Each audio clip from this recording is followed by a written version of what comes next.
우리 함께 이사야 53장을 함께 읽겠습니다.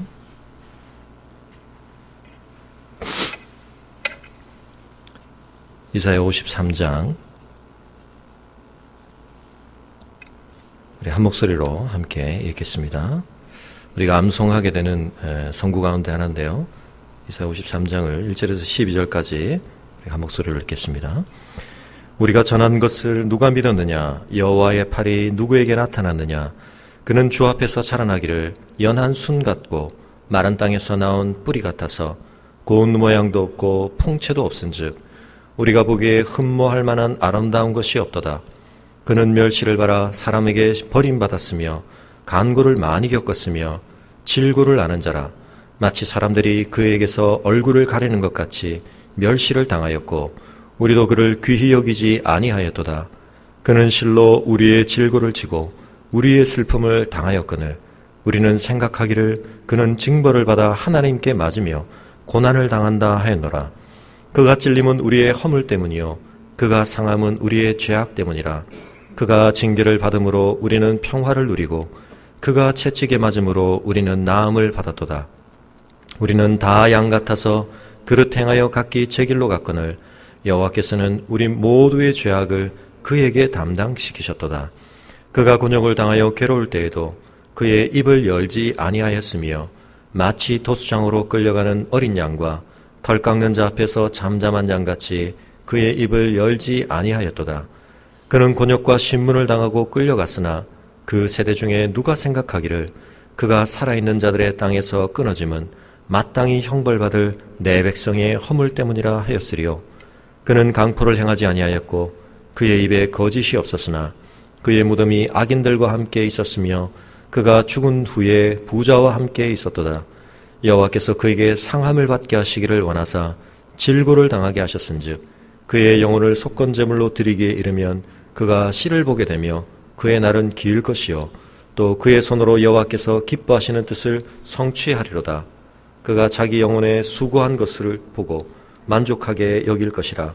나의 의로운 종이 자기 지식으로 많은 사람을 의롭게 하며 또 그들의 죄악을 친히 담당하리로다. 그러므로 내가 그에게 존귀한 자와 함께 몫을 받게 하며 강한 자와 함께 탈취한 것을 나누게 하리니 이는 그가 자기 영혼을 버려 사망에 이르게 하며 범죄자 중 하나로 헤아림을 받았음이니라. 그러나 그가 많은 사람의 죄를 담당하며 범죄자를 위하여 기도하였느니라. 아멘. The Passion of the Christ라고 하는 예수님의 십자가의 죽으심과 고난을 영상화한 그 영화가 시작할 때 제일 처음에 자막에 뜨는 구절이 이사야 이 53장이었죠. 예수님이 오시기 전 수백 년 전에 기록된 선지자의 글이지만 마치 예수님의 십자가를 옆에서 바로 바라보고 또 그 사건 속에 담겨있는 의미를 온전히 이해한 사람이 기록한 것처럼 내용이 기록되어 있습니다.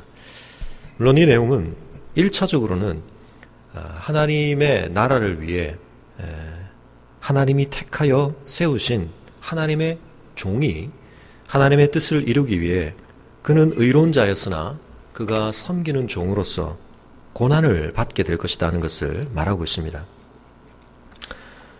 이 내용 속에서 우리가 이 그리스도의 십자가에서 가장 중요한 개념으로 지금 살펴보고 있는 대속이라고 하는 개념이 분명하고 또 생생하게 그려지고 있는 것을 보게 됩니다.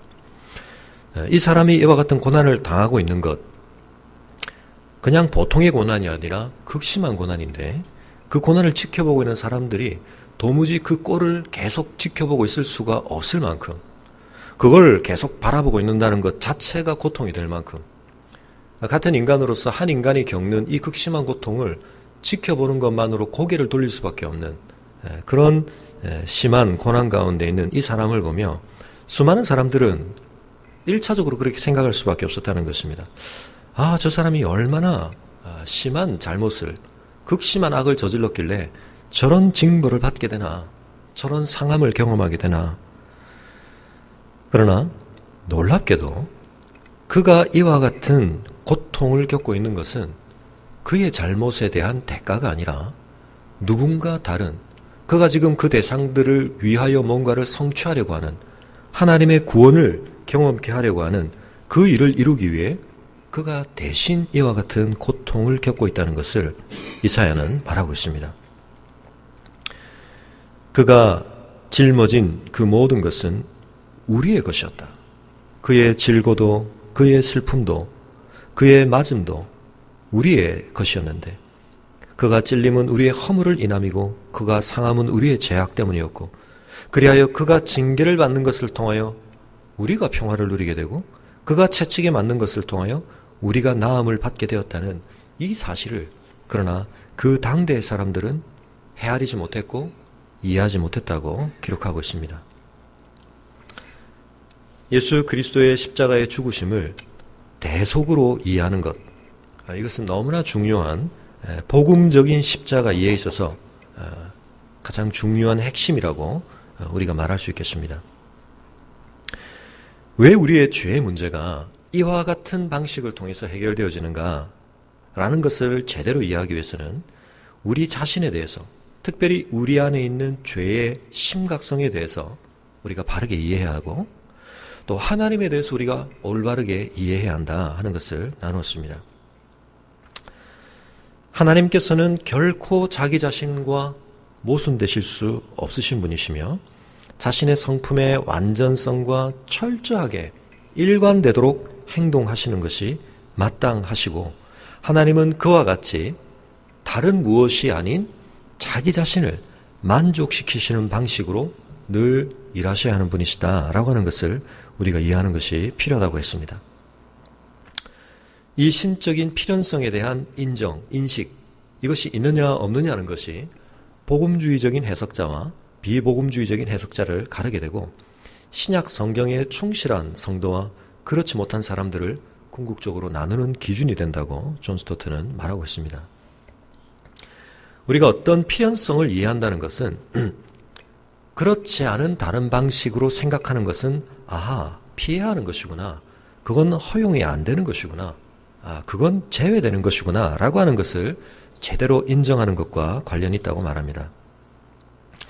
하나님께서 자신의 일부에 대해서만 진실해야 한다고 생각하는 것, 그것이 하나님이 스스로 만드신 율법이든 하나님 자신의 명예든 하나님의 어떤 거룩 또는 속성이든, 또는 그 어느 중에 하나만을 표현하기 위해서 다른 쪽을 희생해도 괜찮다고 생각하는 이와 같은 방식은 불충분하다는 것입니다.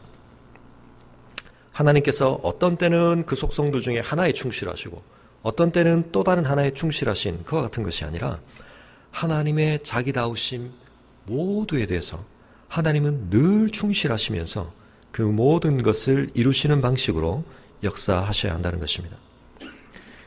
우리의 개념 속에서는 하나님의 사랑과 거룩이라고 하는 것이 같이 공존하는 것이 참 어렵습니다. 그래서 우리는 이 둘이 어떤 충돌을 한다, 그런 생각들을 할 때가 많은데, 그러나 하나님 안에는 이 두 개념이 충돌하고 있는 것이 아니라 완전히 결합되어 있다라고 하는 것이 대단히 중요합니다. 아리스토텔레스가 인간이 훈련하며 습득해야 할, 아는 것만 가지고 안 되고 그걸 훈련과 습관을 통해서 익혀야 될 이 덕에 대해서 얘기하면서 중용에 대한 이야기를 했는데요. 예를 들면 용기라고 하는 것이 부족하면 비겁함이 되지만 또 너무 지나치면 무모함이나 만용이 되는데, 그 중간에 중용을 지키는 것이 참 중요하다. 사실은 우리의 삶에 어떤 균형을 이룬다라고 하는 것은 참 중요한 지혜이자 어려운 숙제인 것 같습니다. 근데 우리는 때때로 참 이쪽 저쪽으로 잘 치우칩니다. 그러나 하나님께서는 그 모든 것에 대해서, 심지어는 우리에게서는 그 둘을 균형 있게 유지한다는 것이 너무나 어려워 보이는 어떤 것에 대해서 하나님은 그것을 철저하게 균형 맞추시고 조화시키고 계시다. 이것이 하나님을 우리가 묵상할 때, 하나님을 찬양할 때 우리의 대단히 중요한 고백의 근거가 되어야 할 것입니다.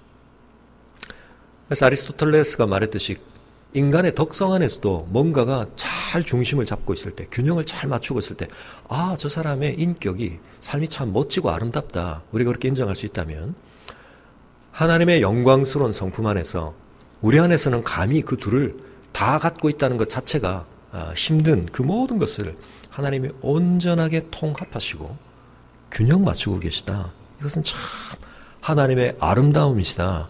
하나님의 영광스러움이시다. 그렇게 우리가 말할 수 있겠습니다. 근데 그 하나님의 그러하심이 가장 확연히 드러난 사건과 장소가 바로 십자가인 것입니다.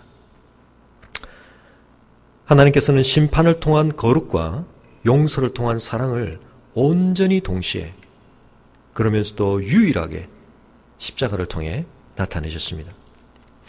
이것이 가능하기 위해서는 결국 하나님께서 죄인을 위해 어떤 대속물을 제공하시는 것이 필요했다. 그것이 오늘 6장의 중요한 내용입니다.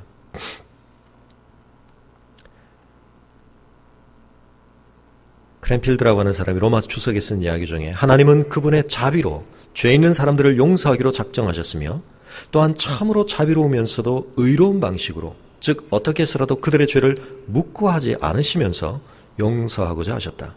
그래서 그 죄인들이 당연히 받아야 할 의로운 진노를 자신의 아들 안에서 자기 자신에게 쏟기로 작정하셨다. 그렇게 말씀하고 있습니다.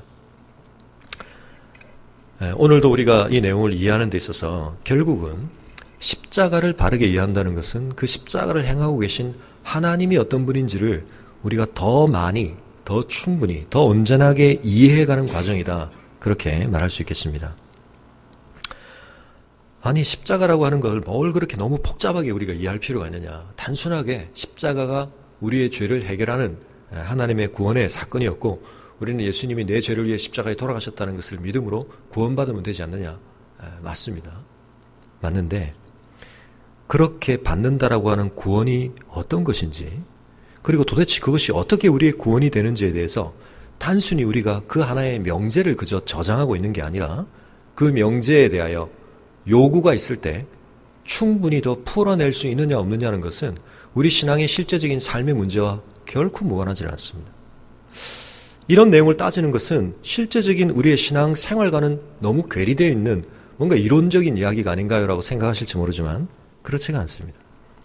사실은 우리가 그 부분을 모르기 때문에 더 깊이 이해하고 우리의 삶 속에 연결시키고 있지 않기 때문에 그 명제를 우리가 인정한다는 것과 내 삶을 그 십자가의 그늘 아래 사는 그리스도인다운 삶으로 사는 것 사이에 괴리가 발생하는 것입니다. 그래서 여러분 우리가 이 십자가에 대한 우리의 믿음이 때때로 단순하게 표현되어야 할 때는 단순하게 표현될 수 있습니다. 그러나 우리가 컴퓨터에도 어떤 파일들이 들어있는데 그냥 파일 하나는 숫자로 볼 때는 하나입니다. 하지만 그 파일을 열어보면 그 파일 안에 뭐가 들었냐에 따라서 굉장히 다릅니다. 어떤 파일은 고용량 압축 파일이 있습니다. 풀면 엄청나게 많은 개수도 엄청날 뿐만 아니라 그 안에는 엄청나게 더 많은 정보가 들어있는 파일이 있습니다. 그 파일을 내가 디렉토리 어딘가에 넣어놓고 저장해 놨다. 그게 중요한 게 아니라 그걸 이제 압축을 풀어야 되는 거죠.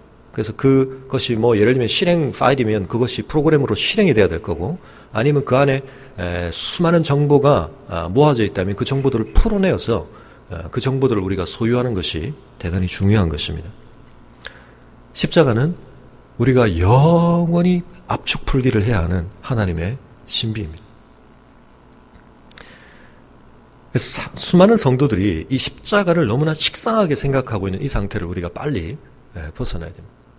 십자가는 빤히 우리가 너무 쉽게 떼어버리고 알 수 있는 그건 이제 진도의 기초 단계에서 이미 넘어섰고 다음 뭔가 없나 그게 아닙니다. 우리 신앙생활에 처음부터 끝까지 십자가입니다. 우리가 하나님 나라에 가서 천국에서 영원토록 할 중요한 찬양의 내용이 십자가입니다. 오늘은 좀 전반부는 제가 조금 간략하게 진행을 하도록 하겠습니다. 구약의 희생제사 제도라는 것 속에 이미 대속이라는 개념을 하나님께서 우리가 익숙하게 받아들이도록 세팅해 놓으셨다는 이야기를 하고 있습니다. 하나님이 이미 예수님이 오시기 전 구약시대부터 이 제사라고 하는 방식을 통하여 우리에게 하나님과의 관계를 회복하는 것에 대한 중요한 밑그림과 또 상징적인 제도를 두셨는데 이것은 다른 문화나 종교에 존재하는 제사와 분명히 구별되어지는 방식이 있다. 그래서 인간 스스로가 신을 달래거나 인간이 신에게 뭔가를 제공하는 것이 아니라 철저히 하나님 편에서 먼저 제시하시고 규정하신 것을 따라가는데 그 속에서 하나님은 인간이 하나님께 속해 있다라고 하는 점을 분명하게 이야기하시고, 그러나 인간이 죄와 죄책 때문에 하나님으로부터 유리되었다는 사실을 우리가 받아들이게 하십니다. 그런데 이 문제를 해결하고 하나님께로부터 우리를 유리시키는 죄의 문제를 해결하고 우리가 원래 있어야 하는 하나님과 결속되어 있는 관계, 하나님에게 속해 있는 관계를 누리는 데 있어서 하나님은 피의 제사를 요구하셨다라고 하는 것을 이야기하고 있습니다. 이 희생제사를 통해서 우리는 짐승에게 우리의 죄가 전가되어진다라고 하는 것을 경험하게 하십니다. 그리고 이 피를 통하여, 이 피는 생명을 상징하고 이 피가 개입되어야만 속죄를 이루고, 그리고 하나님께서는 이 속죄의 목적을 위해서 하나님 자신이 그 피를 제공하신다는 이런 사실들을 구약의 희생제사 제도 속에 하나님이 담아두셨다라고 하는 것입니다. 또한 구약에 있는 대단히 중요한 절기로서 유월절이라고 하는 이 절기도 대단히 중요하게 하나님의 구원을 경험함에 있어서 하나님 자신이 심판자이심과 동시에 자신을 구원자로 계시하시고 이스라엘과 언약을 맺으시는 하나님 되심을 이 유월절 안에서 드러내셨는데, 이 유월절 식사라고 하는 것을 통해서 이것을 대대 이스라엘이 지켜오게 하시는 것을 통해서 하나님께서는 하나님 자신이 심판자임과 동시에 구원자라고 하는 사실, 그리고 그 구원이라고 하는 것은 대속을 통해서 이루어진다고 하는 사실, 양이 피를 흘리고 그 피가 뿌려져야 한다는 사실, 우리가 그 피의 적용을 받아야 한다는 사실, 각 집마다 문, 인방과 좌우 설주에 피를 뿌림으로써 그 피가 적용돼야 한다는 사실, 이런 것들을 하나님이 아주 중요하게 강조하셨다는 것입니다. 그리고 이와 같은 과정을 통해 구원받는 자는 하나님이 값주고 사신 바가 되므로 그들의 전생애가 하나님께 속하게 된다고 하는 사실을 강조하고 있다는 것입니다. 그리고 구약에 또한 중요한 개념으로서 죄를 담당한다라고 하는 것이 있는데, 수많은 사람들은 이 죄를 담당한다는 용어 또는 대속이라는 표현을 쓰면서 그것의 의미를 다른 것으로 전환하려고 하는데, 예를 들면 이것은 형벌을 대신하는 것이 아니라 고통을 대신하는 것이다 라고 한다든지, 아니면 모벌리 같은 사람은 이 속에 담겨있는 어떤 법적인 의미들을 지우고 우리가 용서받을 수 있는 존재가 되도록 회개를 해야 되는데 이 회개를 대신해 주시는 것이다. 형벌을 대신 받는 것이 아니라 대신 회개해 주는 것이다 라고 하는 의미들을 담으려고 했다는 것입니다. 자, 이렇게 시도하는 이유들은 뭡니까? 이 대속이라는 개념을 인정하는 것이 참 껄끄럽다는 것이죠. 누군가가 저지른 잘못을 왜 다른 누군가가 대신 담당해야 되는가와 관련해서 우리는 굉장한 그 껄끄러움을 느끼게 되는데, 그러나 명백하게 성경은 이 죄를 담당한다는 개념을 대속으로 쓴다. 즉 형벌을, 죄에 대한 형벌을 대신 담당하는 것으로 쓴다라고 하는 것을 존 스토트가 여러 가지 성경 구절을 통해 보여주고 있습니다. 특별히 우리가 읽었던 이 이사야 53장이 그 내용을 가장 여실히 보여주고 있는데요. 신약의 저자들이 8개, 이 53장에 있는 8개의 구절을 예수님의 생애, 특별히 예수님의 고난받으시는 십자가에서 성취된 것으로 인용하고 있다는 것을 우리가 기억할 필요가 있습니다. 부인할 수 없이 이 종의 노래, 이사야 53장의 노래는 그 종이 다른 사람들의 죄의 형벌로 고난을 받는다는 사실을 12개의 분명하고도 명백한 진술을 통해 표현하고 있다는 것입니다. 단지 고통을 좀 받는다는 것이 아니라 누군가가 죄를 지으면 그 죄에 파생된 결과로서 누군가가, 그는 자기가 잘못을 안 했는데도 고난을 받는다. 뭐 그렇게 우리가 생각할 수도 있죠. 우리가 인생에서 다 연결이 되어 있기 때문에 내가 잘못을 안 했는데 만취한 사람이 부주의하게 음주운전을 한 결과 나는 술을 마시지도 않았고 나는 교통법규를 어기지도 않았는데 내가 그 사람이 잘못 몬 차에 의해서 내가 상해를 입을 수 있습니다. 그런 의미를 근데 여기서 얘기하고 있는 정도는 아니라는 것이죠. 단지 그는 의인이었고 죄를 안 지었는데 죄인들이 벌린 일에 파생적인 결과에 얽혀서 고통을 당한다는 정도를 얘기하는 것이 아니라 분명히 그 죄인들이 그 죄의 대가로 받아야 할 형벌을 대신하고 있는 고난을 의미하고 있다. 그것을 우리가 명확하게 인식해야 한다는 것입니다. 예수님께서 하신 두 중요한 말씀에서도 이 내용은 명백하게 형벌을 대속하는 것으로서 드러나고 있다는 것이죠. 예수님이 자신이 오신 목적을 밝히신 마가복음 10장 45절에 인자가 온 것은 섬김을 받으려 함이 아니라 도리어 섬기려 하고 자기 목숨을 많은 사람의 대성물로 내어주려고 오셨다라고 분명히 말씀하셨습니다. 그리고 주님의 만찬을 제정하시는 때에 주님께서는 자신의 피가 많은 사람을 위하여 흘려져야 할 것이다. 많은 사람을 위해 자기의 생명을 버린다고 주님은 말씀하셨습니다. 구약의 모든 자료와 또 신약의 예수님이 말씀하신 이 모든 것들을 통하여서 결론적으로 기억하실 것은 성경이 말하는 대속의 의미라고 하는 것은 분명히 죄에 대해 마땅히 하나님의 진노를 형벌을 받아야 할 그 대상들이 그들이 그것을 받지 않고 누군가가 그것을 대신 담당함으로 그들의 형벌이 처리된다고 하는 이 내용을 하나님이 숱한 구약의 제사와 절기와 또 말씀들을 통하여서 증거해오고 있었다는 것입니다.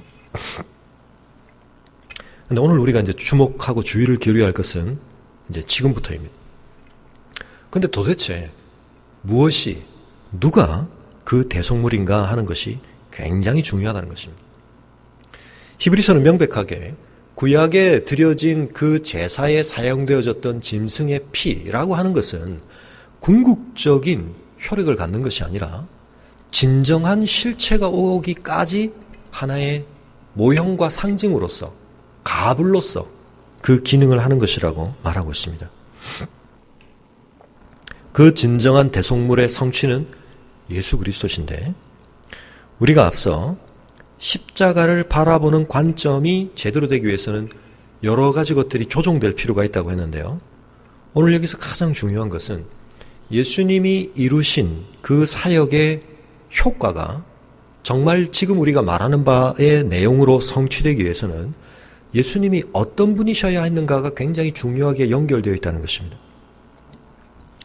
그분이 어떤 분이신가라고 하는 것과 그분이 하신 일이 무엇인가라고 하는 것은 긴밀히 연결되어 있다는 것을 우리가 기억하는 것이 중요합니다. 그 점에 있어서 우리가 이제 균형을 맞추는 지금 이야기로 들어가는데요. 제가 요약적으로 말씀을 드리면, 우리가 십자가를 생각할 때 누가 대속을 지금 하고 있는가와 관련해서 한쪽 극단은 주로 이것은 성부와 성자의 관계에 대한 이해입니다. 첫 번째 하나는 그 대속의 상당한 무게중심을 그리스도에게만 두는 것입니다. 그건 무슨 말이냐면, 하나님은 우리의 죄에 대해서 화가 나셔서 그냥 펄펄 뛰시고 어쩔 줄을 몰라 하시는데, 그 분을 푸셔야 되는데, 하나님은 그런 상태에 계신데 예수 그리스도가 우리를 위한 대속물이 됨으로써 그 역할을 감당한다라고 하는 그림입니다. 아니, 그것이 뭐가 잘못됐습니까? 이제 그렇게만 생각하는 것은 십자가를 통해서 드러나야 하는 진리의 상당한 부분을 가리는 것이라는 거죠. 예수 그리스도와 성자와 성부께서 십자가의 사역 안에서 뭔가 일체 협력을 하고 계신 게 아니라 한쪽이 좀 더 주도적이라고 여기게 만드는 것은 십자가를 이해하는 데 있어서 굉장히 중요한 문제를 이야기한다는 것입니다. 그런데 그리스도가 상당히 주도권을, 주된 효력을 미치게 되는 데 있어서는 두 가지 방식이 있는데, 많은 경우에 십자가의 의미를 설명하는 데 있어서 비유적으로 드는 두 가지 이야기와 관련이 있습니다. 첫째 하나는 매 맞는 아이 그림입니다. 그래서 왕은 그 죄인들을 벌하려고 지금 막 진노하고 있는데 왕자가 아버지 잠깐 하고 나서는 거죠. 그리고는 제가 대신 맡겠습니다. 이제 그렇게 함으로써 그 아들의 희생이 아버지의 노를 누그러뜨리는 이런 그림입니다. 또 하나는 이삭으로 대변되어지는 그림인데, 또는 어떤 경우에 있어서는 철길에 철도원이 이제 철로를 이제 올렸다 내렸다 하는데 이제 내려야 되는데, 그러기 위해서는 자기 아들을 희생시켜야 되는 문제, 이런 예화 여러분 들어보신 적 있으시죠? 그 과정에서 자기 아들을 희생시키고 이제 하는 것입니다. 첫 번째 이야기에서는 아버지가 별로 동의하고 있지 않은데 아들이 아버지를 변화시킵니다. 그죠? 근데 두 번째 이야기에서는 아들은 거의 무지합니다. 그리고 아들은 알지도 못하고 동의한 적도 없는데 그냥 희생이 됩니다. 아버지에 의해서. 그죠? 이 둘 중에 어떤 한쪽으로 우리가 은혜를 받을 수는 있습니다. 그러나 그 은혜는 십자가가 우리에게 보여줘야 하는 총체적인 은혜의 한 부분을 가림으로써 우리가 좀 효과를 극대화한 것입니다. 근데 그건 사실은 어떤 의미에서는 신성모독적인 비유입니다. 하나님을, 특히 성부를 잘못 우리에게 그려주는 거죠. 왜요? 성부 하나님은 우리를 용서하실 마음이 별로 없으십니다.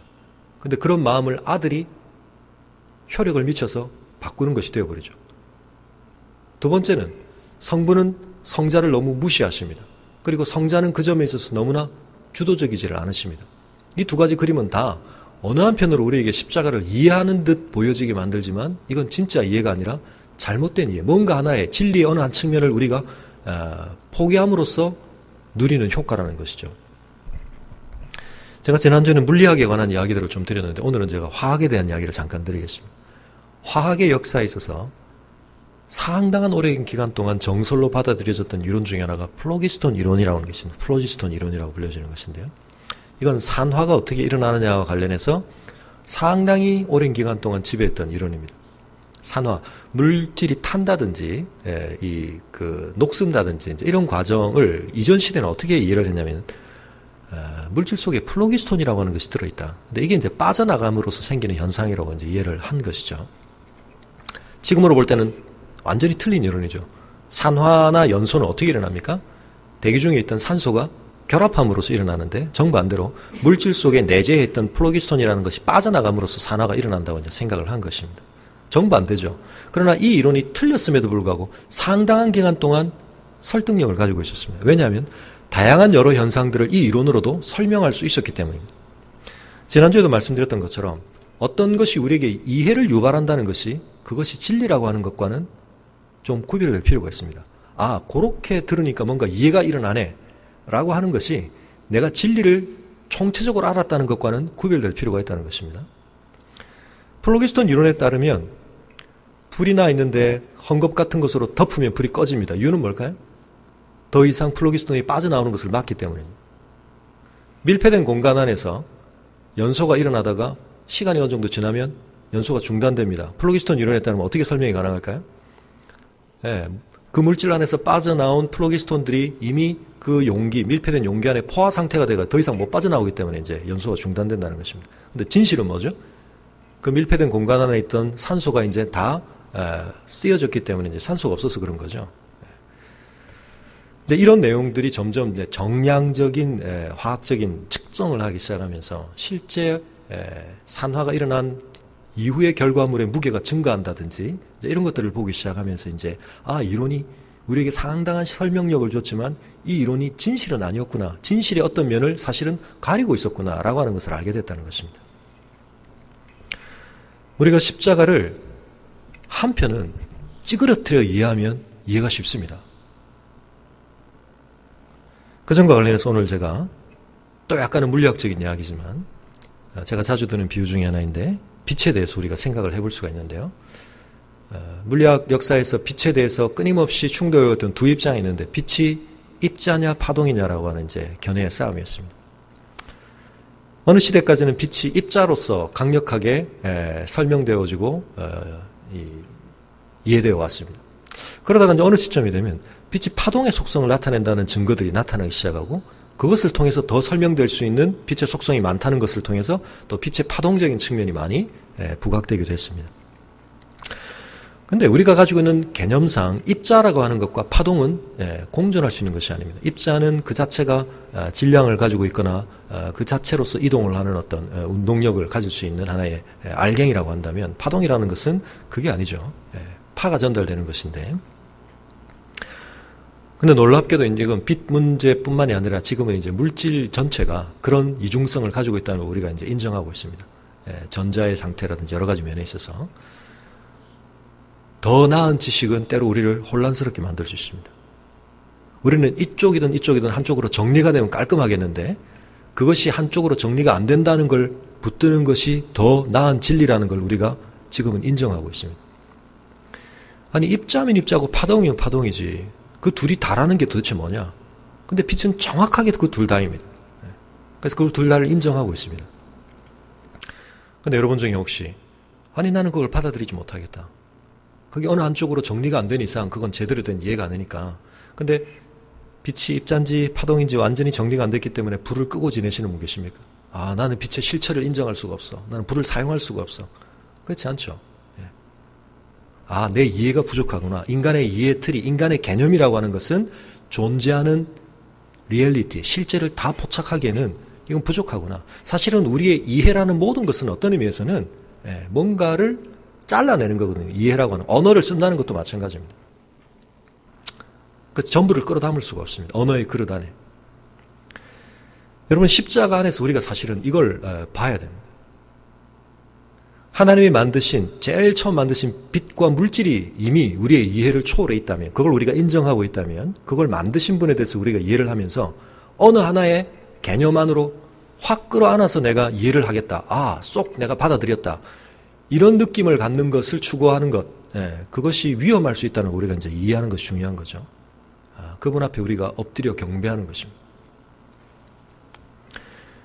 말이 안 된다는 것에는 두 가지 의미가 있습니다. 첫째 하나는 의미가 없기 때문에, 즉 그 말의 내용이 비어있기 때문에 말이 안 되는 거죠. 그 말은 말이 안 돼. 말이 성립이 안 되는 것입니다. 말의 의미가 너무 안 담겨있기 때문에 말이 안 되는 것입니다. 그런데 우리가 또 다른 의미로 말이 안 된다는 말을 씁니다. 어떨 때 씁니까? 말도 안 돼. 너무 놀랍기 때문에. 말이 성립이 안 되는 것이 아니라 말이 그 실체를 다 담기에 너무 부족하다는 걸 느끼는 거죠. unspeakable, indescribable. 묘사할 수가 없다. 말 안에 그걸 담을 수가 없다. 우리가 하나님을 이해한다고 할 때 이런 겸손한 태도를 갖는 것이 너무나 중요합니다. 그래서 사람들이 그런 부분에 있어서 교만하기 때문에 사실은 이단에 빠집니다. 이단은 깔끔한 정리를 해줍니다. 근데 그 깔끔한 정리라고 하는 것은 중요한 총체성을 잘라내는 것입니다. 그 총체성 앞에서 우리가 엎드리는 것을 거부하는 것입니다. 내가 이해할 수 있는 틀로 하나님을 조각내어서 받아들이는 것입니다.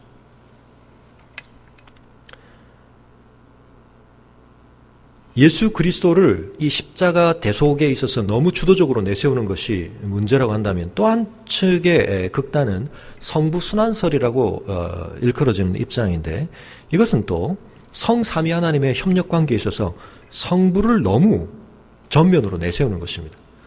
그리스도를 너무 전면으로 내세우는 것이 하나님을 너무 뒷전으로 몰았던, 또는 하나님이 좀 부당하게 이 일을 이루는 분으로 오해하게 만드는 약점이 있다면, 하나님을 너무 전면에 내세우는 건 어떤 거냐면 하나님이 십자가에 달렸다고 말하는 것입니다. 물론 그렇게 표현할 수 있는 것이 틀린 것은 아닌데 조심해야 한다는 것이죠. 성부가 십자가에 달리신 것은 아니기 때문에 성자가 십자가에 달리신 것입니다. 그런데 그것을 너무 지나치게 넘어서서 성부순환설로까지 가는 것은 또 문제가 있다는 것입니다. 성자를 너무 배제하게 된다는 것이죠. 이런 생각은 양태론이라고 하는 삼위일체에 대한 이단적 사상과 닿아 있습니다. 양태론이라고 하는 것은 삼위일체를 설명하는 방식 중에, 저도 어린 때 처음 교회 나가고 얼마 안 됐을 때 그런 설명을 주일학교 선생님께 들은 적이 있는데, 삼위일체 이해가 잘 안 되지, 쉽게 설명을 해줄게 그러시더니 설명을 해주셨는데 정말 이해가 잘 됐습니다. 뭐라고 이해를 도모하셨느냐 하면, 배우가 한 명 있는데 TV가, 그때는 저희가 이제 3개의 채널이 있었죠. 요즘 KBS2지만 그때는 TBC, 하여튼 7번, 9번, 11번. SBS는 없었습니다. 7번에서는 이 배우가 선생님으로 나오고, 9번에서는 어떤 아버지로 나오고, 11번에서는 수사반장 같은 데 형사로 나오고, 그런다. 그래서 이쪽 채널에서는 이렇게 나오지만 저렇게 한 사람이 이렇게 세 모습으로 나올 수 있다. 이게 삼위일체다. 정확하게 이게 양태론이거든요.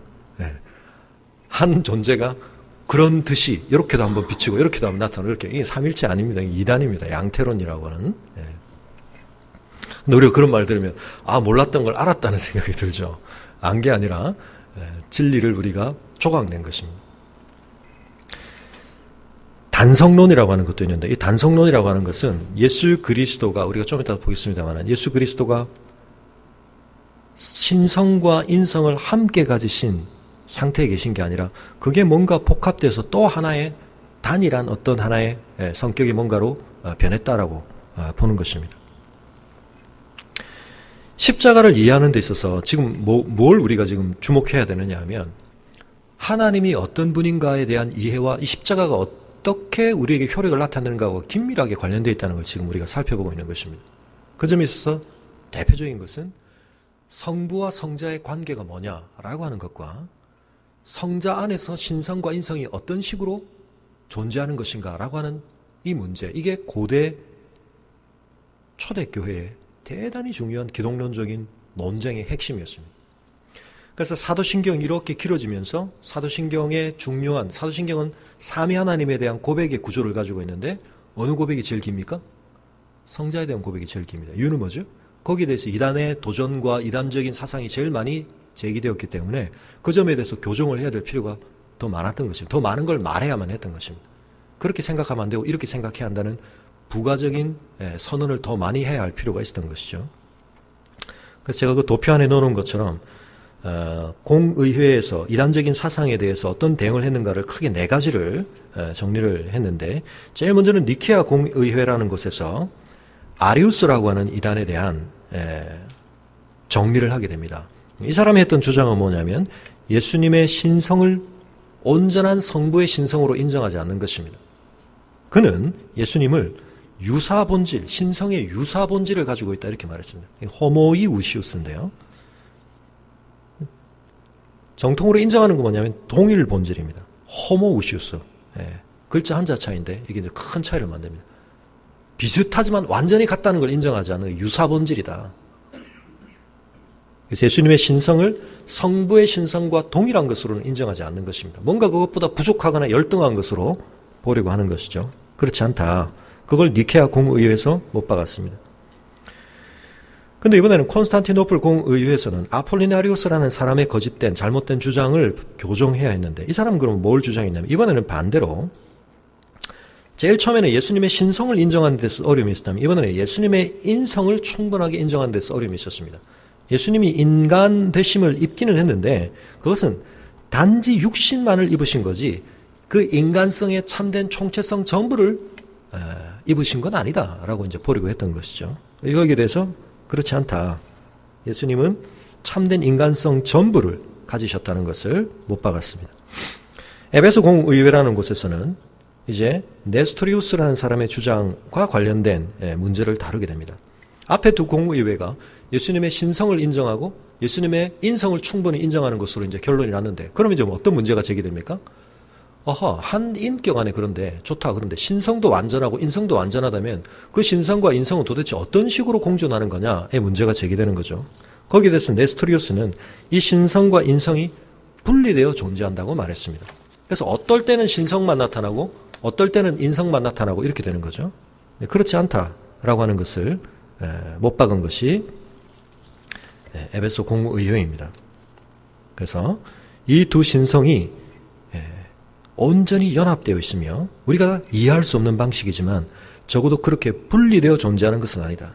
그래서 네스토리우스 이 학파의 중요한 주장 중에 하나는 마리아를 하나님을 낳은 자라고 부를 수는 없다라고 하는 것이었는데 그렇지 않다. 한편은 그분은 하나님을 낳으신 자라고 분류할 만하다. 그런 논쟁이 있었습니다. 그리고 마지막 칼케톤 공의회에서는 예수님과 관련된 이 모든 논쟁을 마무리 짓게 되는데 그 마무리 단계에서 이제 마지막 남아있던 기독론적 논쟁을 주장한 사람이 문제를 제기한 사람이 유티케스라고 하는 사람입니다. 이 사람은 앞서 네스토리우스가 신성과 인성이 그렇다면 분리되어 존재한다는 것의 극단적인 반대는 뭘까요? 아까 말씀드린 것처럼 이게 이제 혼합되어 버리는 것입니다. 이 둘이 합쳐져서 새로운 제3의 어떤 성격으로 통합된다. 완전히 이제 연합을 강조하다. 이건 지나친 또 연합을 강조한 것입니다. 이것도 아니다. 그렇게. 그래서 그것과 저것이 뒤섞여가지고 제3의 어떤 하나의 단성을 가지게 되신 것이 아니다라고 하는 것을 주장했습니다. 그러면서 이 칼케톤 공의회가 고대 기독론 논쟁을 다 마무리합니다. 크게는 4갈래죠. 뭡니까? 예수님의 참된 신성을 주장하고 참된 인성을 주장하되 그 신성과 인성이 한 인격 안에서 그렇다고 완전히 분리되어 있지도 않으시면서 완전히 혼합되어 있지도 않으시다. 그래서 이 칼케톤 공의회가 내린 이 선언에는 부정의 표현이 들어있습니다. 우리 주 예수 그리스도는 신성이 있어서 성부 하나님과 동일하게 완전하신 하나님이시며, 이건 아리우스에 대한 반박이고요. 참 사람으로서 이성적인 영혼과 몸을 같이 가지고 계시고, 아폴리네아리우스에 대한 반박이고요. 우리의 구원을 위해 동정녀 마리아에게 나셨으니까 이 동정녀 마리아는 하나님의 어머니라고 불리는 것이 인정될 수 있는 그분의 그 신생의 그 상태, 그 수정체 상태를 거치시고 그 유아 상태를 엄마의 모태에 계신 그 상태에서조차도 인성으로만 존재하는 것이 아니라 참된 신성과 인성이 다 함께 존재했다. 분리되어 있지 않았다는 걸 이야기하는 것입니다. 그렇다고 해서 이 두 본성은 서로 별거하지 않고 연합되어 있으나 이 본성의 차이가 연합으로 말미암아 결코 없어지지 않았다. 하나의 단성으로 합쳐지지도 않았다라고 하는 것을 밝혔습니다. 두 본성의 속성은 한 위격과 한 본체 안에 다 같이 보존되어 있었다. 그래서 교리를 다 듣고 나면 아하, 그걸 듣고 나니까 이해가 일어났어가 아니라, 교리는 우리에게 뭘 주느냐면 생각을 하되, 이 신비와 우리를 뛰어넘은 초월의 실제에 대해서 생각을 하되, 이렇게 생각하지는 말아야 하고 이렇게 생각하지는 말아야 한다는 방식으로 우리가 주의해야 할 낭떠러지 앞에 하나의 편말을 세우는 것처럼, 이쪽으로는 지나치게 가지만 그렇다고 또 이쪽으로 넘어가면 안 돼, 이리로 가면 안 돼 라고 하는 방식으로 우리의 사고를 가이드하는 방식으로 하나님에 대해서 우리가 어떻게 생각해야 할지에 대해서 제기되어진 잘못된 방식들에 대한 금지를 하는 방식으로 우리에게 소개되어 주고 있습니다. 그래서 달을 그리는데도 두 가지 방식이 있죠. 달의 테두리를 동그랗게 윤곽으로 그릴 수도 있지만, 동양의 수묵화나 이런 건 어떻습니까?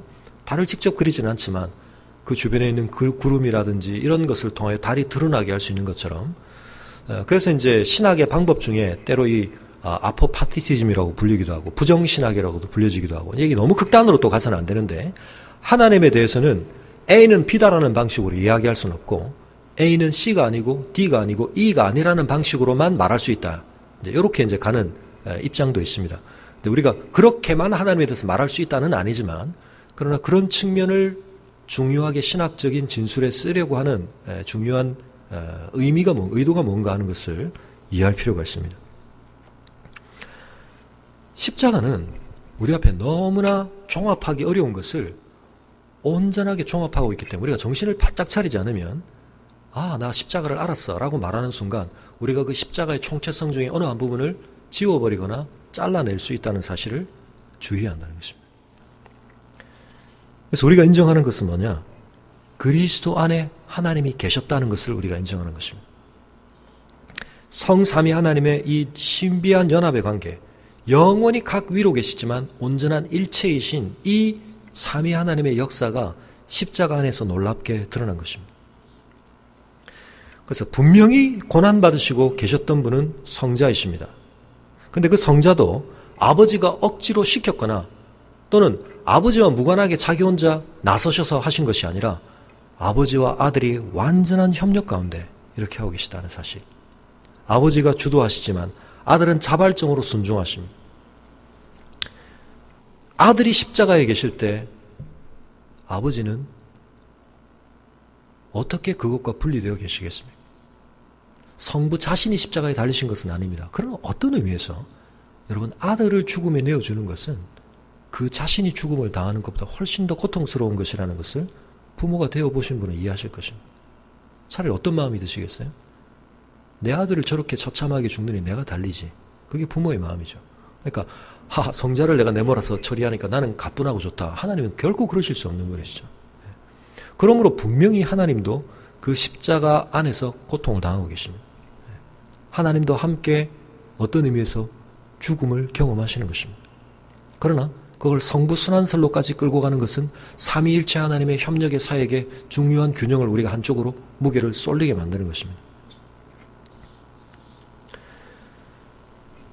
우리는 대속을 통한 만족이라고 하는 것이 왜 필요한가 하는 것을 하나님의 하나님다우심이 유지되어지는 이 필연성을 위해서 필요하다는 것을 알았는데, 그 필연성을 충족시키며 하나님이 사랑과 거룩을 동일하게 유지하시며 우리를 구원하시는 유일한 방법은 대속물을 내어주시는 것인데, 그런데 이 대속물은 하나님 자신이라고 말할 수 있습니다. 그리스도 안에서의 하나님이라고 우리는 말할 수 있습니다. 이것을 우리가 이해하는 것은 너무나 중요합니다. 이걸 더 정확하게 이해하면 이해할수록 십자가는 우리에게 훨씬 많은 메시지를 전해줍니다. 엄청난 메시지를 전해줍니다. 우리는 십자가를 바라보면서 이쪽 측면을 바라볼 때는 이런 메시지를, 저쪽 측면을 바라볼 때는 이런 메시지를, 한 바퀴 삥 돌 때마다 그 각각이 우리에게 포착되어지는 어떤 면 안에서 엄청난 메시지를 우리는 들을 수가 있습니다. 하나님은 공의를 절대 포기하지 아니하십니다. 그러나 하나님은 우리를 온전히 사랑하십니다. 우리의 죄는 심각한 것입니다. 우리의 죄는 반드시 하나님의 거룩하심 안에서 진노의 대가를 받게 되는 것입니다. 그러나 하나님은 그것을 자기 자신이 충족시키심으로 우리가 감당할 수 없습니다. 우리가 지불해야 하지만 우리가 감당할 수 없었는데, 그래서 바로 예수는 그와 같은 분으로 오셔야 했던 것입니다. 그래서 예수님이 어떤 분인가에 대해서 왜 초대교회가 그렇게 민감하게 기독론 논쟁을 벌였느냐. 그분이 어떤 분인가에 대해서 일밀히 착오를 일으키는 것은 그분이 하신 사역의 성격을 10km 1광년 변질시키는 중요한 출발점이 되기 때문입니다. 그래서 그분을 참된 인간이시자 참된 하나님으로 온전히 인정하는 것, 우리에게는 신비입니다. 그런데 그런 분이 죽으셨기 때문에 그 사건은 우리 모두를 위한 구원의 사건이 될 수 있었던 것입니다.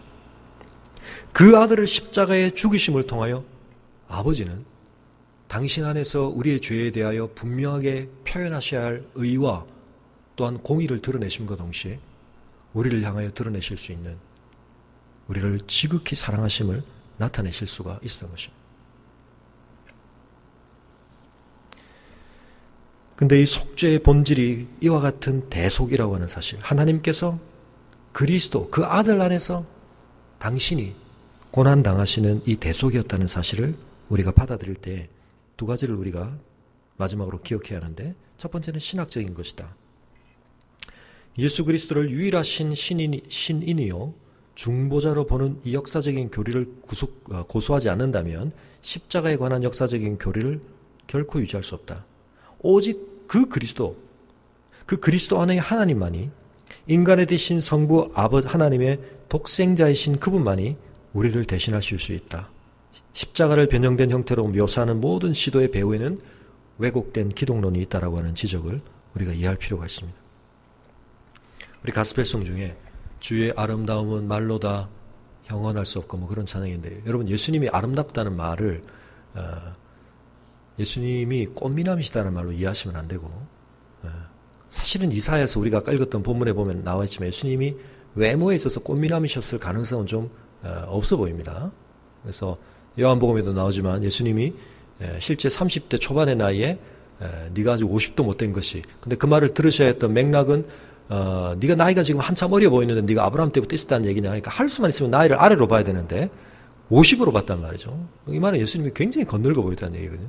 네가 지금 새파랗게 젊어가지고 이 말을 지금 할 수 있는 한 딱 봤는데 네가 지금 50도 안 된 것 같은데 이제 이렇게 말을 했단 말이죠. 예수님이 굉장히 꽃미남이셨을 가능성은 없어 보입니다.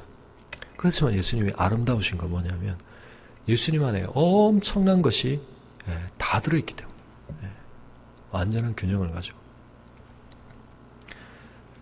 제가 이 완벽한 비율이라는 걸 제가 찾아보기 위해서 네이버에 완벽한 비율을 쳤더니 뭐가 나왔겠습니까? 전부?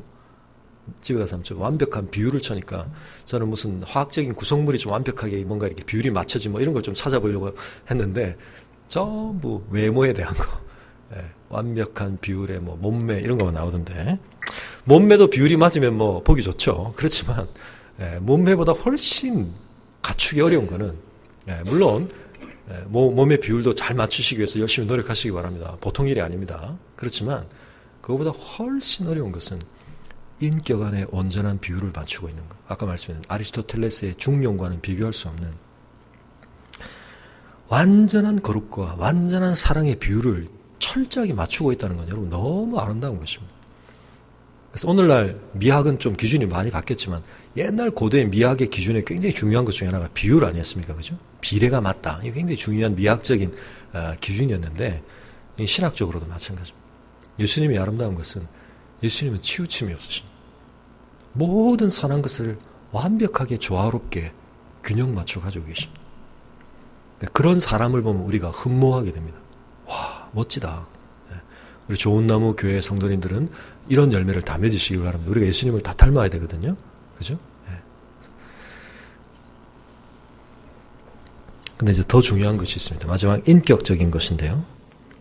이 대속의 교리는 하나의 사실, 즉 하나님이 그리스도 안에서 우리를 위하여 자신을 대속물로 삼으셨다는 것만을 단언하지 않고 그 필연성, 즉 하나님의 거룩한 사랑이 만족되며 반항하는 인류가 구원을 얻을 수 있는 다른 길이 없다는 것까지도 단언을 한다. 그러므로 십자가 앞에 설 때 우리는 하나님과 우리에 대한 분명한 견해, 이걸 얻기 시작한다.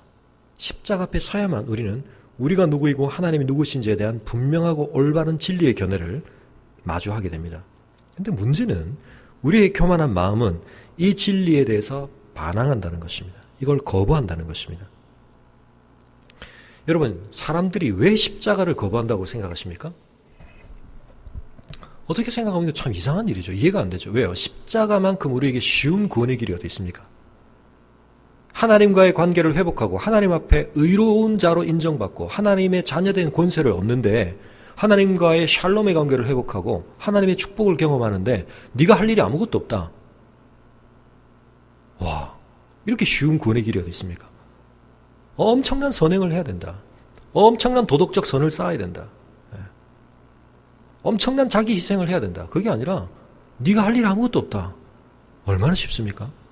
근데 사람들이 왜 이 구원을 안 받죠? 못 받죠? 또는 잘못 받죠? 여러분, 이게 쉬운 것 같은데 이게 결코 쉬운 길이 아닙니다. 우리 목사님 자꾸 이상한 소리를 많이 하더라, 이렇게 생각하실지 모르는데 곰곰이 생각해보면 이 길이 절대로 쉬운 구원의 길이 아닙니다. 구원받아야 될 우리의 문제가 뭐라고요? 죄죠. 죄인의 관점에서 이 구원의 길이라고 하는 것이 가장 저항감이 큰 길입니다. 죄의 본질이 뭡니까? 내가 내 삶에 대한 주도권과 자율성을 갖겠다는 거거든요. 내 삶에 대한 통제력을 내가 하나님 수준으로 갖겠다는 거거든요. 근데 조금 전에 뭐라고 그랬습니까? 네가 구원받는데 네가 할 일이 아무것도 없다. 이건 우리에 대한 가장 강력한 도전입니다. 우리의 죄성에 대한. 그래서 여러분, 죄를 해결하시는 하나님의 놀라운 이 은혜의 방편은 사실은 이 죄성에 대한 부인을 요구합니다. 그게 우리 힘으로 안 됩니다. 그래서 하나님의 중생의 은혜가 필요합니다. 그 은혜 안에서는 우리에게 이것은 너무나 보배로운 것이지만 죄성에 충실한 관점에서 보면 이거는 이해도 잘 안 될 뿐만 아니라 엄청난 저항감을 불러일으키는 거예요. 왜요? 내 삶에 대한 주권자가 내가 아니라 하나님이라는 사실을 내가 인정하고 받아들여야 하기 때문입니다. 그래서 꽤 도덕적으로 사시는 분들 가운데 십자가의 복음에 대해서 그렇게 말씀하는 분들 많이 있죠. 나는 차라리 다른 걸 믿겠다, 이런 생각. 너무 쉽다 그거. 여러분, 근데 그 속에 우리의 교만이 들어있습니다. 구원은 하나님 안에서의 우리의 겸손을 요구하는데 죄성은 이것을 거부합니다. 중보자가 자기를 대신해서 형벌을 담당해야 한다는 것을 깨달아 아는 최후의 모욕을 우리는 피하고자 한다. 존 스토어가 이렇게 말하고 있는데요. 이게 우리에게 모욕이라는 것. 죄성의 관점에서 이거 우리에게 모욕이라는 것입니다. 하나님의 개입을 떠나서 죄의 문제를 다루는 많은 종교들, 십자가와 상관없이 인간에게 구원을 이야기하는 많은 종교들을 사람들이 왜 쉽게 받아들일 수 있느냐? 이 죄성이 가져다 준 자존심을 무너뜨리지 않기 때문이죠. 그걸 존중해 주기 때문입니다. 아무리 어렵더라도 네가 노력하면, 고행을 하면, 수도를 하면, 열심히 연구하면 득도할 수 있다. 네가 초월할 수 있다. 네 안에 신성이 있다. 그게 아무리 어렵더라도 그건 도전해 볼 만한 의욕을 불러일으킵니다. 죄성의 불을 당깁니다.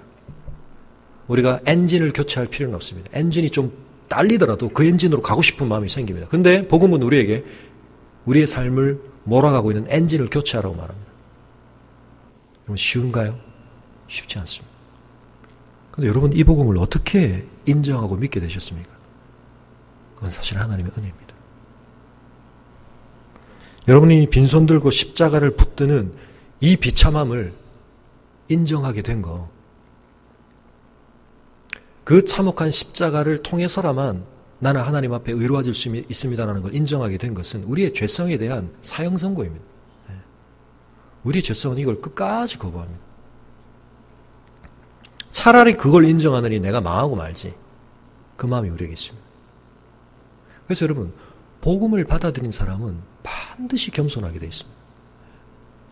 가장 근본적인 죄성의 뿌리가 우리에게 불어넣은 이 교만을 꺾어야만 복음을 받아들이는 거기 때문에 진짜 복음을 받아들인 사람은 겸손하지 않을 수가 없습니다.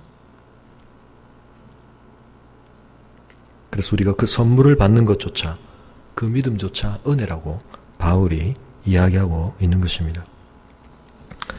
오늘 좀 시간이 많이 갔지만 제가 그동안 너무 좀 딱딱한 이야기만 해서 잠시 영화를 하나 보여드리고 좀 마치고자 합니다.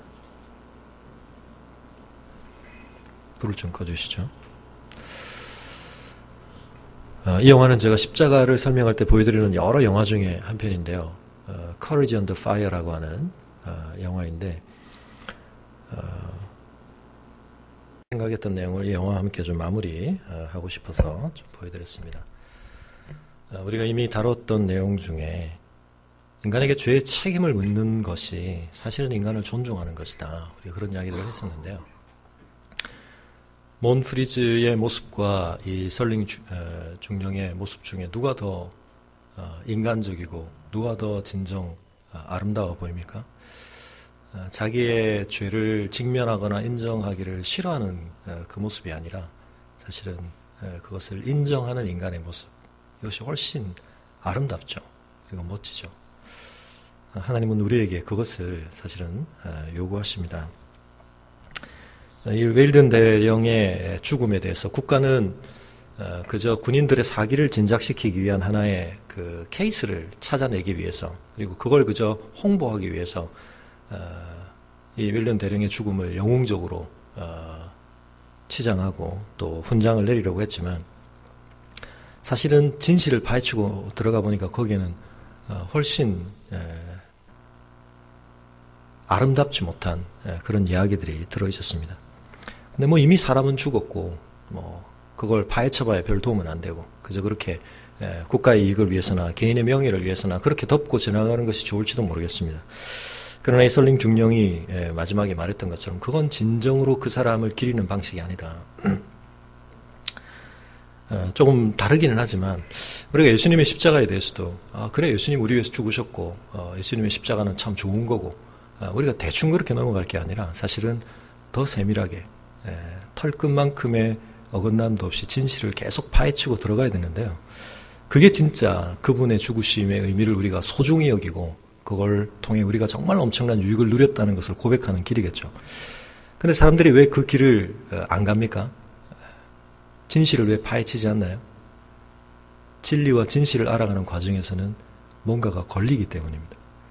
사실은 설링 중령 자신이 이제 이 누군가의 죽음의 진실을 파헤쳐가면서 끊임없이 자기 마음에 있는 자기의 진실의 문제하고 이 고뇌하는 모습들이 중간에 계속 나오는데요. 몬프리즈도 그랬죠. 진실을 파헤치는 과정에서는 결국 진실 앞에 직면해야 하는 내 내면의 문제들이 걸리게 되어 있습니다. 아무도 거기서 자유롭지가 못하죠. 그런데 우리 모두가 하나님의 진리 앞에, 진실의 거울 앞에 어떻게 설 수 있겠습니까? 우리는 사실은 그 길을 가기를 싫어합니다.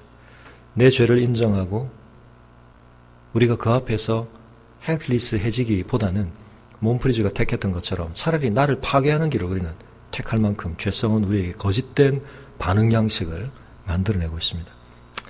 그러나 설링 중령이 택했던 그 길처럼 자신의 연약함과 죄와 잘못을 인정하고 잘못했다는 것을 고백할 수 있는 이것이야말로 참 큰 힘이죠. 그래서 영화의 제목이 어떤 그 포화 속에서의 용기다. 어떻게 보면 전쟁에서 살아남는 어떤 그 군인의 용기를 이야기하는 것 같지만 사실은 그것보다 훨씬 더 큰 용기가 어디에 필요합니까? 진실을 직면하는 데 필요합니다. 진실을 직면한다는 것은 우리에게 엄청난 용기를 요구하는 것입니다. 우리가 예수 그리스도의 십자가로 다가간다는 것은 우리의 더 깊은 내면 깊이 감추어진 우리의 어두움을 직면하는 것이고 그것을 다루시는 하나님의 길을 제대로 알아간다는 것은 그 처참한 십자가를 요구할 수밖에 없을 만큼 심각한 우리의 죄를 우리가 인정하는 것이고 발견하는 것이고 그 길이 아니고는 불가능했던 그 진리의 진실에 우리가 직면하는 것인데요. 이것은 결코 유쾌하지 않습니다. 그래서 사람들은 십자가를 싫어합니다. 십자가가 결과적으로 우리에게 쉬운 구원을 약속하기 때문에 그 결과는 우리가 받아들이기 좋아할지 모르지만 그 결과를 진정으로 우리가 압축 풀기를 해서 우리의 삶 속에 저장하지 않는 이유는 그 과정에서 우리가 엄청난 것들을 직면하게 되기 때문입니다. 하나님이 어떤 분인지를 제대로 알아가야 합니다. 우리가 어떤 존재인지를 직면해야 합니다. 이건 결코 유쾌하지 않습니다. 그러나 우리 좋은 나무 교회 성도님들은 이 길을 제대로 가셨으면 좋겠습니다. 그래야 우리가 이 십자가를 제대로 붙들고 그 십자가가 미치는 그 총체적인 영향력들을 우리가 우리의 삶에 누리며 그것이 우리의 삶을 이끌 수 있고 우리가 그 십자가를 거하는 삶을 살 수 있으리라고 생각을 합니다. 이 시간에 잠시 기도하겠습니다. 기도할 때 하나님 앞에서 우리가 우리 자신의 연약함을 내어놓고 십자가가 아니었더라면 불가능했을 우리의 구원을 이루어주신 그 은혜에 대한 감사와 우리가 그 십자가의 진리와 진실 앞에 더 직면해가되 그 십자가 앞에 다가가면 다가갈수록 드러나는 우리의 어두움과 우리의 죄악을 하나님 앞에 겸손히 인정하고 그 길이 아니고는 구원이 불가능했던 우리를 위해 십자가에서 생명을 내어주신 하나님에 대한 감사의 고백을 드림으로 우리 예배를 마쳤으면 좋겠습니다.